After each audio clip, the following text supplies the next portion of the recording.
Hello नमस्कार, मी सुगंधा. आजच्या नवीन एका ब्लॉगमध्ये तुम्हा सर्वांचं खूप खूप स्वागत. तर आज खूप दिवस झाले मी आज घरातला सगळा पसारा बाहेर काढलेला आहे. भांडी घासा, रॅकचे सगळे साफसफाई करते मी घरामध्ये. तर आज सकाळ कपडे कपाटातले सगळे घड्या करून घेतले, आवरून घेतले कपाट पण. आणि तुम्हाला सांगते, कपाट आवरल्यानंतर ना कपडे सोबत पांडू एवढं भारी खेळत होतं तुम्हाला सांगते मी.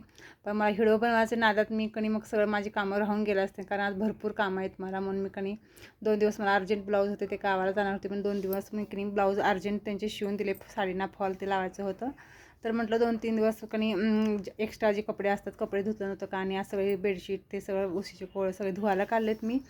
तर पांडू तुम्हाला सांगते असं रस्त्यात झोपलेला आहे की मी आत बाहेर करायला तो मुद्दा म्हणून खोडकर माझ्यासोबत ना खूप खोड्या करत असतो पांडू. तुम्हाला माहिती आहे, प्रत्येक व्हिडिओमध्ये तुम्हाला दाखवलेलं आहे पांडू कसं करतो माझ्यासोबत.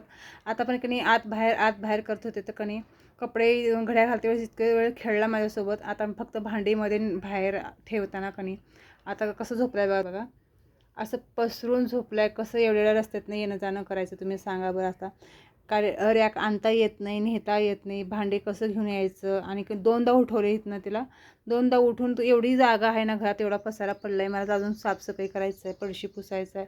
तर 2दा उठून झोपले लांब तिला, परत इथंच येऊन झोपला आहे. मुद्दामून खोडी करत असतो माझ्यासोबत.